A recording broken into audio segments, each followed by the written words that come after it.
Thank you again, Cameron, and I just want to say, I was having a conversation with one of our hot deskers, I think maybe 2 days ago, and he was saying how hard it is to keep a nightclub relevant in London, and you've managed to do it for 15 years, so I think you deserve another round of applause. So, next we have our music panel, who are going to be introduced by Howard Gray. He is the founder of H Bureau, and he actually founded his first company at the age of 22, when most of us were just dossing around and drinking a lot. So, come up and introduce everyone.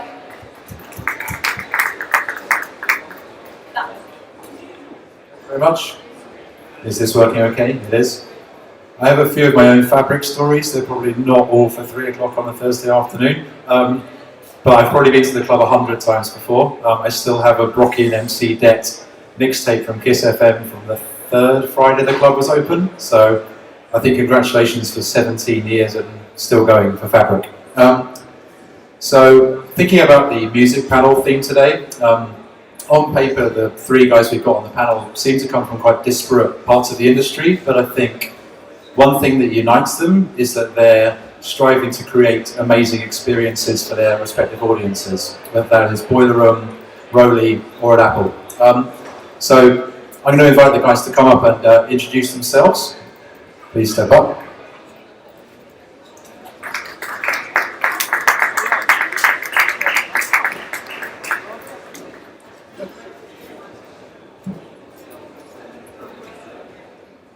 So we're going to speak for about 20-25 minutes for the panel, and then we should have 10 to 15 minutes for any questions from the audience. So, Roland, would you like to introduce yourself?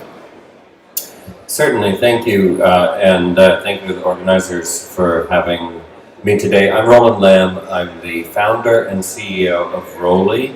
Roli is a company based here in London that makes new musical instruments, and our main product is called the Seaboard, which is an evolution of the piano keyboard.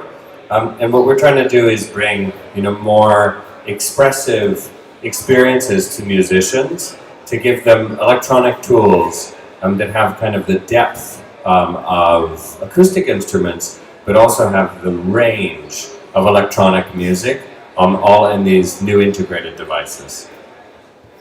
Hi there. My name is Denzyl Feigelson. I am a long-time music industry person. I was a musician turned manager, and in 1997 I founded a very disruptive record label called Artist Without a Label, which I ran for 18 years, and in 2001 I began consulting to Apple and Steve Jobs, and I've been advising Apple on music projects ever since. So iTunes Festival, all things music over at that fruit company. Hello, my name is Tian. I am a DJ and a host. I played the first record on Boiler Room, one of the original members, and programmed that for about 5 years up until last year. Putting DJs on the internet. I also do radio stuff with NTS. About to set up a new station with Giles Peterson called Worldwide FM. And yeah, I suppose I'm a broadcaster of stuff. Cool, thank you. So first up, I'm sure a lot of people would really love to know more about the creative process you guys have when you're building new products or new experiences for people. Could you maybe walk us through the way you think about things and maybe some of the challenges you've had with creating these new products and experiences? I suppose I'll start. I suppose I'm slightly different, maybe, to some other guys. I don't necessarily approach it with a business plan or spreadsheets or PowerPoints. It's more a case of trying to gauge where there may be a gap, or where artists aren't necessarily getting as much exposure as they deserve to, whether that's through airplay on radio, TV opportunities. If you're making independent music, if you're making music of any kind, you need somewhere to be able to show other people. And the mainstream channels aren't necessarily open to some people. So, without championing myself, I take it upon myself to try and open those channels and get it out in an independent way, with broadband internet and what have you over the past 5 years. The opportunities to expose your talents to the greater world have been made much more democratic, I suppose. And so, I kind of utilise those tools and kind of look at it and try and use my expertise to help those guys. Roland, can you tell us a little bit more about creating Roli? Sure, I'd love to talk about creative process. Just wondering, can everybody at the back hear what we're saying? Like, everybody good? All right, my audio is a little bit crazy in here. For me, the creative process, I think, like for you, it's partly about finding gaps, and it's about the imagination. It's about the ability to really imagine experiences and to put yourself in the kind of shoes of, in my case, like a musician. And I am a musician, and I have that background. So, like when I came up with the idea for the Seaboard, it was very much kind of imagining the creative process that I wanted to have as a musician, and then thinking about how I could enable that. And so even now, as I'm creating products for people who are different than me and have different needs, I think that imagination and empathy is always kind of at the core. And you can create business cases, and you can create user segmentations and personas, and there's all these kinds of tools and methods that you can use, and they're kind of like, it's like a crux for your imagination. But at the end of the day, the power of imagination is the most important tool to generate genuinely new experiences and rich and deep experiences. Well, as Roland said, some of us started as musicians, so for me the creative process has always been trying to find that uncomfortable edge. And I notice a lot of our friends in the business who are where they are quite comfortable with being uncomfortable. And some of the best things and the most exciting things happen when you do things that you're fearful of doing, or you do things that you thought you would have no right to do, or on the creative side, or that you won't be able to do. And so I think as you go through life, you learn to trust your intuition if you're on the creative side, and you trust these voices in your head, and you trust these silly things that come to you in the middle of the night. And when you actually follow them through, just as I'm sure you did when you decided to make Roli, when you actually have a vision and then you sit down and you go, I'm going to do this. No one's ever done this before. That's the excitement of being in the creative process, and that's people are artists, and it's not just artists who are artists. I mean, business people are artists, or camera people are artists. Anyone who's become like really good at their craft. And the other thing is something we call preparation. Is that when you study and you spend your 10,000 hours doing your craft, you actually get good at it. I was just going to ask you a quick follow-up question on that, Denzyl, which is like, I feel like a lot of artists, they trust like the voices in their head, or their vision. They go to an uncomfortable place, and that sometimes works, but then the world changes, or music changes. And so in my case, say now running a business, I have to know when to trust my vision, and also then when to doubt it or realize the limits of that vision. And I think for musicians as well, sometimes musicians, like, that will work for one great album or one great sound, but then when they reinvent themselves, it's almost like they have to not trust their vision. What's your take on that? I think that's a real deep subject, and we'll probably spend all day talking about it. But you're right. I mean, people have to look at their environment, and I've certainly been managing artists who were had a successful album and then got very confused because they weren't making radio hits this is in the 90s when radio was all important. So you're right, you have to also surround yourself with people who can give you great feedback, and putting your team together is all important.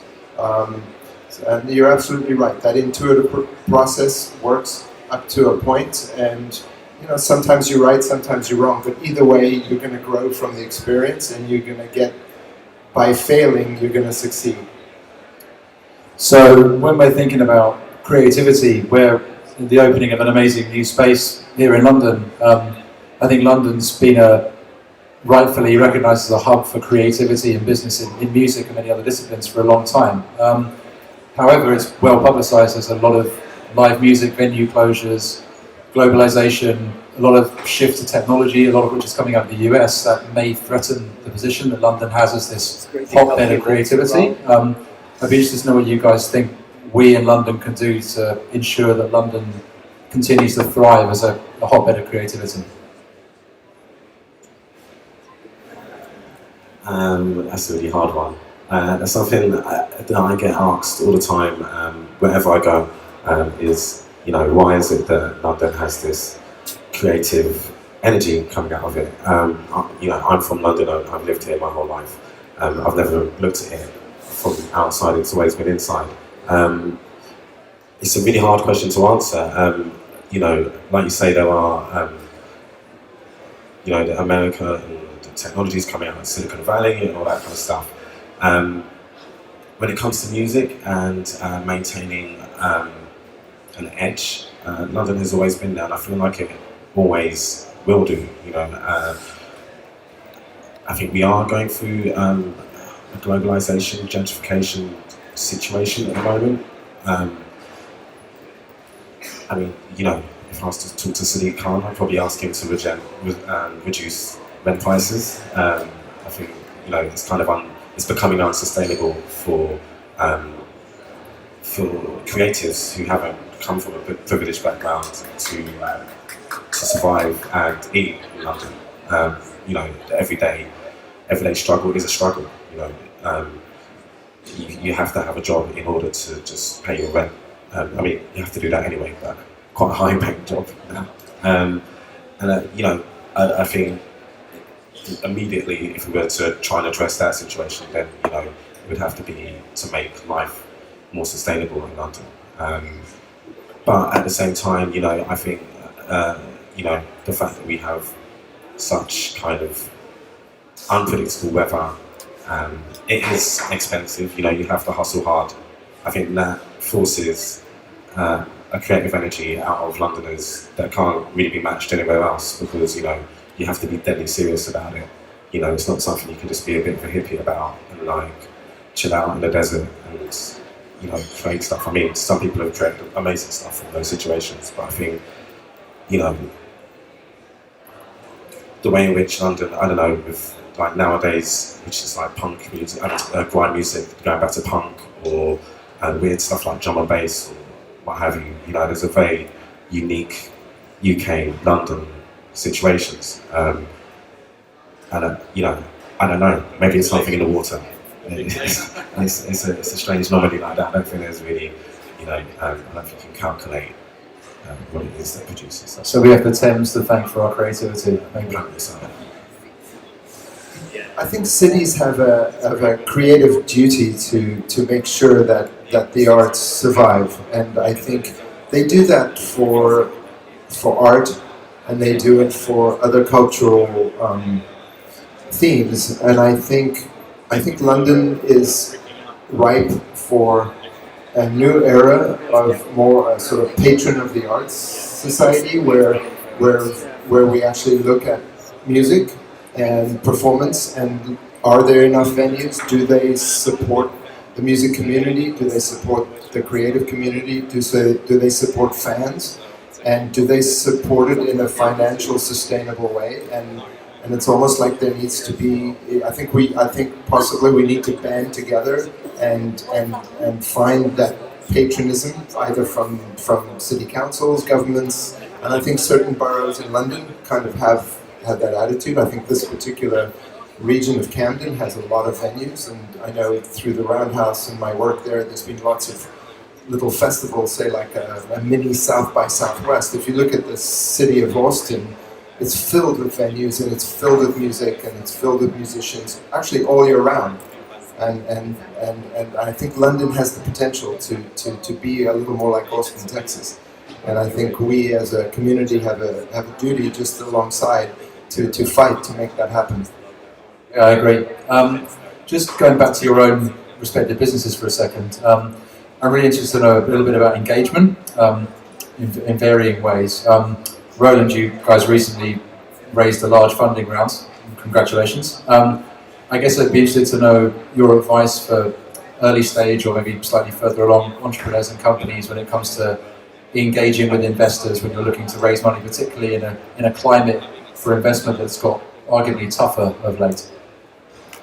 Sure, although just to take one step back and add a thought on London, basically a creative culture requires three elements. You need to have diversity, you need to have collision of different ideas, and London definitely has that. You need a safety net because people need to be able to try things and fail, and then you need money.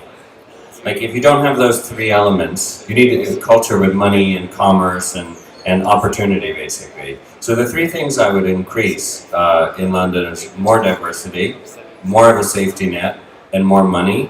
But London actually probably on those three fronts, is one of the best cities in the world, and huge diversity and whatnot.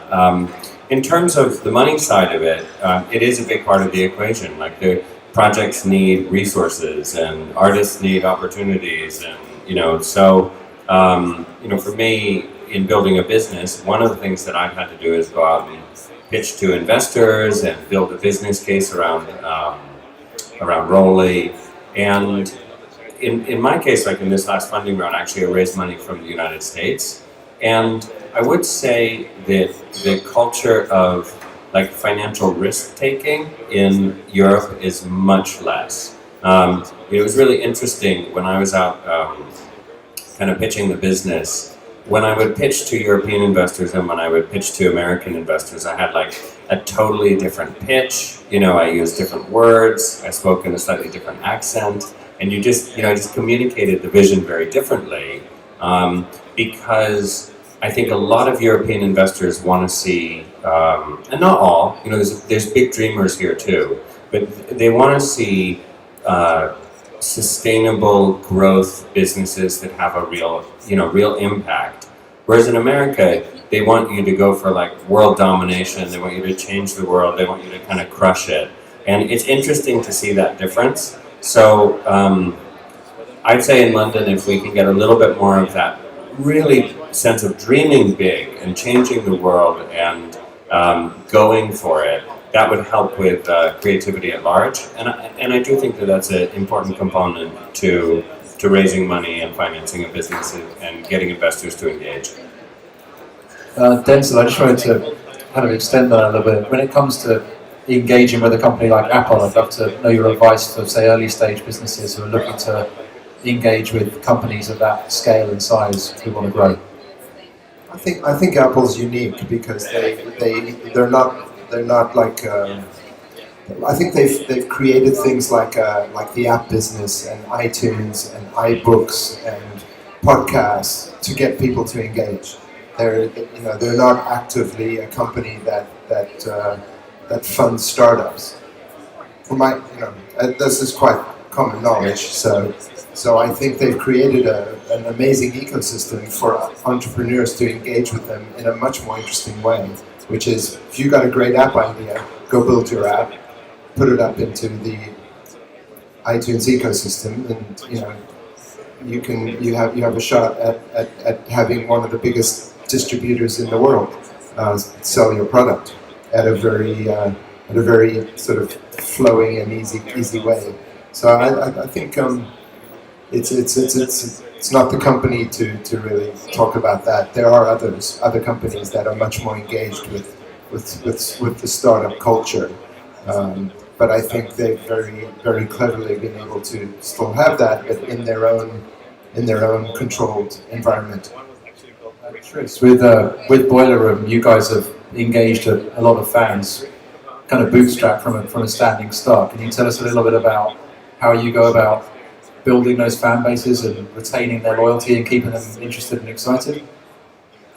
Yeah, I suppose if I could put that on a piece of paper, I'd be a millionaire by now. I suppose with something like Boiler Room or any kind of independent entity where you're starting from the ground up. Yeah, I suppose it's about engaging with your core audience as honestly as possible. The world has changed now. We've got Facebook and Twitter, all kinds of social interactions, which are very honest. Chat rooms and all that kind of. And so an ecosystem kind of builds up strangely where you're putting out content and you're getting quite honest, independent feedback, and it's kind of reacting to that without panicking, obviously, and also trusting your own judgment. I think honesty and quality content. I think keeping your integrity. This is definitely from the point of view of an independent company starting up.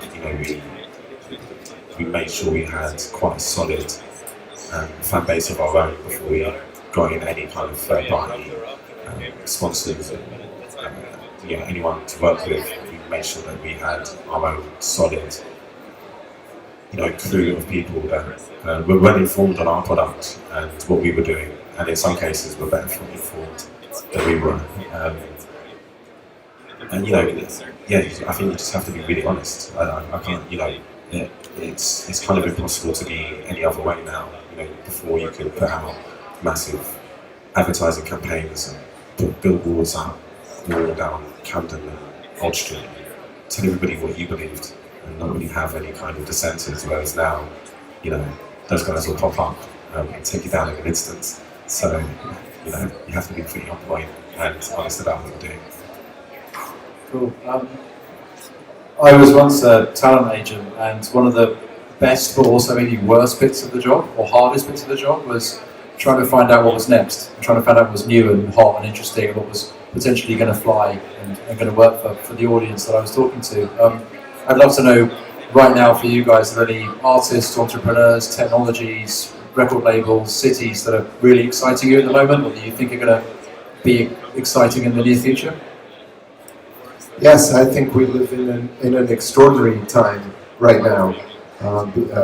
Mostly because you have a new generation of young people and an older generation of digital immigrants who have adopted the digital native approach. So I think we live in an extraordinary time where you're seeing absolutely fierce amounts of talent on the music side, on the tech side, on the creative side, and I think you're seeing extraordinary. I think it's only going to lead to a more robust business because you'll have, better music, better songs. Even though there'll be more of it, it'll be challenging on how to get yourself heard and seen and sold and monetized. But all those challenges are exactly what this generation is all about. Because they're doing things in ways that we never even dreamed about. Even just having the experience of my friend to my left here and watching his company grow over the last couple of years, it's just a whole new way of doing things, and the world is a different place. People are spending their time, in different places. They're spending time looking at a little screen, and so everyone's vying for eyeball time for all these people. So usually it's the most exciting things that are coming out that people are starting to engage with. So that's good for creators, I think. I think this is a fantastic time for the creative community. I agree. Thris, what's going on in your world that's hot at the moment that you see has been a really exciting thing? I agree with Denzyl, to be honest. I think it's an amazing time. It's amazing opportunities, which have, 10 years ago we would never have imagined. Communication across the world is so easy. I can have a meeting with a guy in Japan, one guy in Amsterdam, and I can sit in London, and we can talk to each other in real time, which 10 years ago was absolutely unimaginable. We'd either have to fly in to be in the same room or send letters to each other, something like that. It is a bit of a Wild West at the moment with the internet. There's a huge amount of content, opinion, and talent that's being exposed online at the moment. And I suppose we're going into a stage now where it's about that process from an artist or a magazine, a publication, or an app, having an idea, getting it up online, creating a business or a label or whatever it is, and right through to that consumer experience. As Denzyl was saying, people are watching stuff on their phones now. There's all kinds of different ways of consuming content.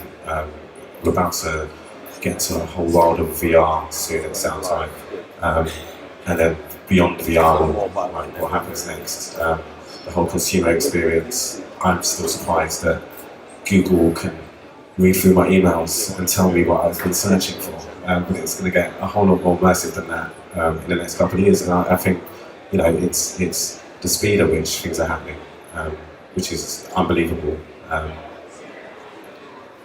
I think it's really hard to put my finger on one or two things that are exciting, because there's a new thing literally every week. Whether that's a new way to consume music, like Apple Music or Spotify, iTunes, it's totally revolutionized the music industry. I remember when I first heard about an iPod, I was kind of scared of it. I was like, what do you mean is it going to be safe for me to put my music on an MP3? I'll keep my CDs. And now computers don't even have CD drives in them. And that's all happened within 10 years. And it's only going to get worse. I'm scared to imagine what we're going to be talking about in 5 years' time. There's a really interesting AI startup called Juke Deck coming out of London. You guys may have heard of it. I went to a talk with them yesterday. It's fascinating. We've got a couple of minutes left. Roland, could you maybe tell us a little about the future of musical instruments, how you see it, maybe broadly, and also with your company, where you see the product development going, and how people are going to be creating music in the near future?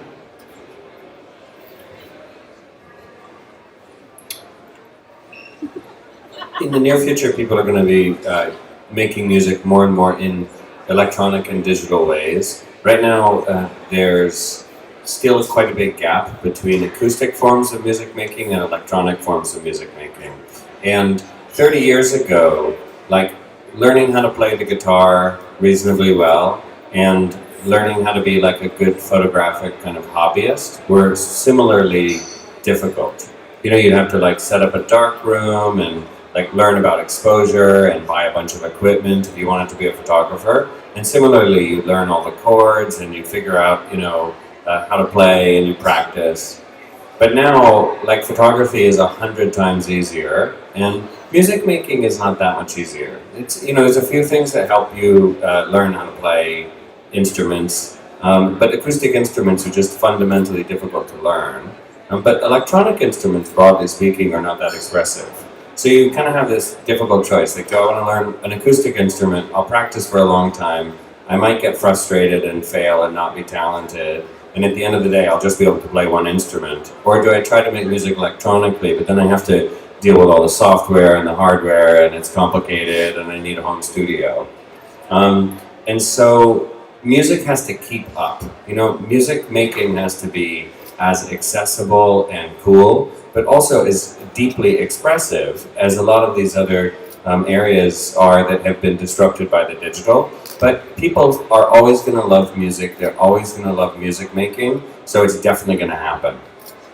Cool. I think it's time to open it up for some questions from the audience. We have a roving reporter with a mic somewhere. Has anyone got any questions?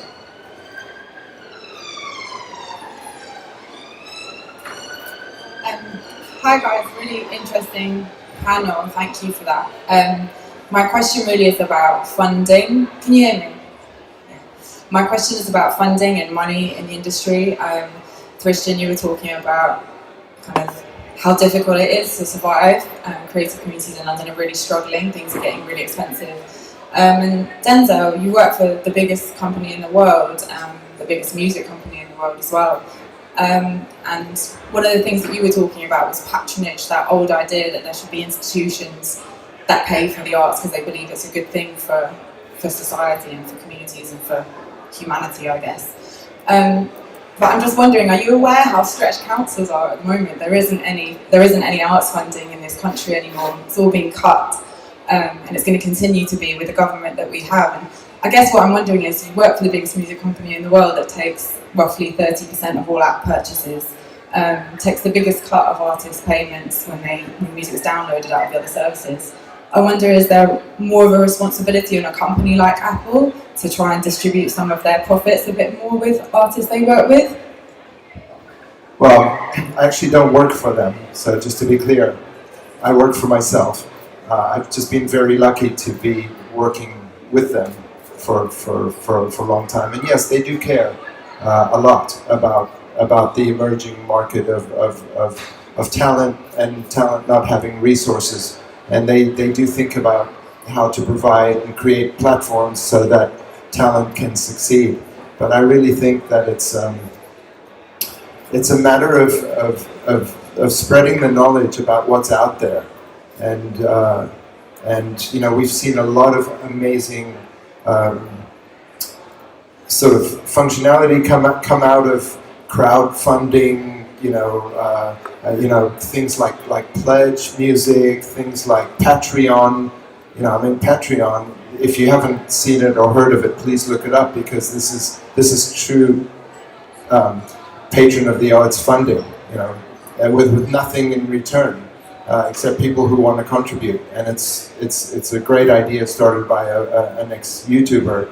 So I think big companies should have a duty to try and support the arts, and I think they do in ways that we don't even know that they do.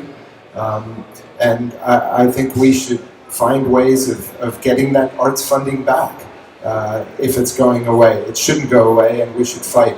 I really think we ought to organize ourselves in a movement to get that arts funding back. And there are countries out there, like Norway, for instance. If you know, I visit Norway quite a lot, and I mean, music is just part of the menu. It's part of your food diet. Everybody in Norway has opportunities, and look at the music that they produce, both on the creative side and the listening side. So I get your point, and but please, I do not work for the biggest company in the world. I'm just lucky to have them as a client, as I do other companies, and I'm a big champion of startups and independent music. You know, that was my revolution. Was in 1997. I sort of created the opposite of a record label because I was so upset with how record labels were not funding artists enough. So I think we just have to do things, band together, get like-minded people, and just go for it. I totally agree, Denzyl, but just to add one extra thought to that, like, we should hold on to our seats, because it's all going to change. The models, the commercial models around how people make music, and like what kind of cut they're going to get from their music, and really how artists in society live. It's just, there's so much disruption that's coming through the digital, and I think we have to press harder on government. We have to find other ways to build, you know, a fabric within society that will support the arts, because everything is becoming free. You know, so much content is becoming free through digital distribution and through scale, and there's benefits to that, and then there's a downside to that in terms of the quality of content and the support for the creation of content. But it's to do with the nature of the technologies that we use, and it's coming back to this, you know, what you were saying, Denzyl, that we live in such an exciting time. There's so much disruption and there's so much change, and we all happen to be here now. there's really good things that are going to come from that, and there's also difficult things that are going to come from that. And I think we have to be very creative in how we respond and how we create this social and civic fabric to fundamentally support the arts. Yep. Hi. Oh, sorry. I couldn't help but notice that there's a lack of ladies on this panel, and I was wondering, how do you Let's think... swap. Why don't we swap for a minute? I wish. But I was wondering, do you think at some point women are going to be at least seen as equals in the music industry in terms of leadership, and maybe in like 10 years will we see a bit of an equal balance of women on this panel? Or 5 years, or 1 year? Yes. And I agree. I mean, I think it's happening all over the world. But, you know, I've just come from an award show. It's called the Ivor Novella Awards for singers and songwriters. And I'd say that this, you know, over time, it's starting to balance out, just because the world is the way that it is. But yes, there should be more. There should be a lot more movement toward, you know, women executives. But I see it happening. I mean, definitely in my work environments or in my play environments, it's quite balanced. It may not be balanced on this particular panel, and that's probably just a booking. I don't think anybody intended that, but I do think that in my world there's a lot of powerful women who are doing extraordinary things, and especially in the music business. Yeah, I agree as well. I think it's something that kind of has to change and will change over time. I know that in my day-to-day kind of work, most of the people I speak to are women. In fact, it's probably about 60-40. When talking to agents and managers and festival organisers and what have you, it's quite a big thing in.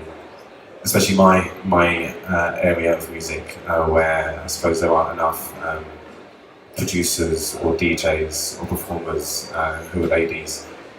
But I do feel like that is changing. You know, I don't necessarily feel like it's something that should be forced, but it's definitely something that you know, attention has to be paid to.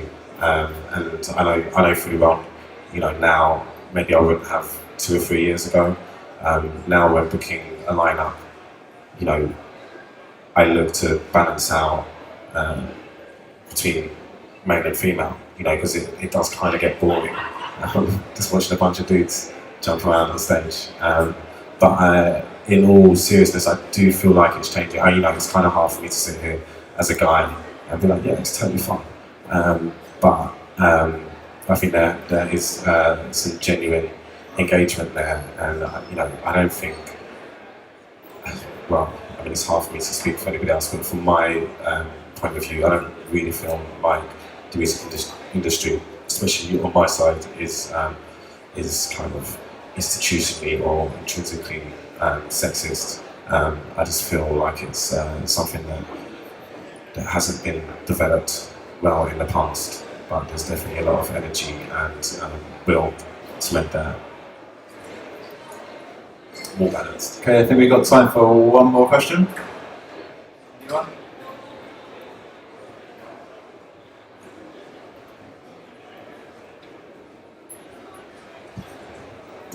Hey guys, really awesome talk from all of you. I am a jazz singer, and I also have the wonderful blessing of being a copywriter, so I'm really good at social media for myself, meaning that I've been able to grow huge fan bases pretty easily because it's something that I'm intrinsically good at. But I've heard people like the Red Bull Music Academy talk about how there's an inflation of pretty mediocre talent now that just happens to be awesome on social media. And people like Red Bull, or corporations I should say, are trying to kind of get into that game and sort of broker relationships with artists, you know, for corporate interest. But I wonder, especially from a boiler room perspective, you would kind of be in that intermediary, almost agency kind of brokering game between corporates and young artists potentially. Have you had any experience with that yet? I mean, Apple's still working with huge people. Burberry breaks young artists, but it's very temporary relationships. What do you think? I suppose from my position, you have to, I suppose you can't really look at an artist and judge them on how many Facebook fans they've got, or how many SoundCloud followers they've got, or how many YouTube plays they've got, because I suppose, that does give quite a good indication of whether they're popular, but, it's always quite suspect if somebody's got 24 million plays and I've never heard of them. You have to trust your instincts, and as much as there's new technologies and there's new ways of engaging with audiences and getting your music out there, at the end of the day, music in particular, or the arts in general, it's instinct based. So if I feel like it's a good tune, then the likelihood is that somebody else is going to enjoy it. If I think it's a whack tune and it's got 24 million hits, it's still a whack tune. So it is. I suppose it is about balancing that kind of creative instinct along with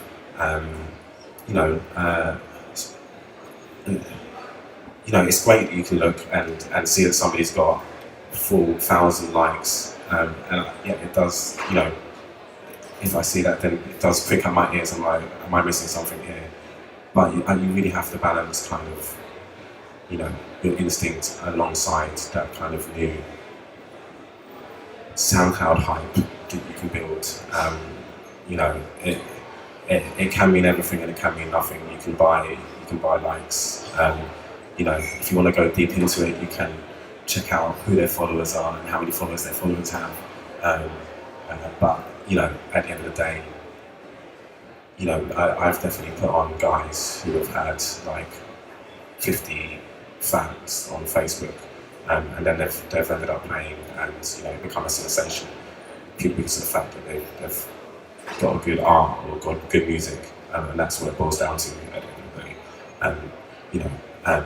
I haven't heard your music, I'm not dissing you, but if you can write a good review on yourself, then you are going to be able to get people to open the email or click on your link easier than somebody else who can't write their own copy. But that doesn't necessarily make you a better artist just because you can write your own copy. Music is music. You can't really base it on how many likes or shares somebody's had. Yeah, thank you. So I think we're just about out of time. Music was probably one of the industries that we disrupted the first and arguably the hardest with the new wave of technology. I think in spite of all of that, we live in kind of arguably one of the most exciting times to be a creative in this space, and probably live in one of the most exciting and vibrant cities to do it in. So there's a bunch of opportunity out there if you go and grab it. Please join me in thanking Roland, Denzyl and Thris, and enjoy the rest of the afternoon. Thanks.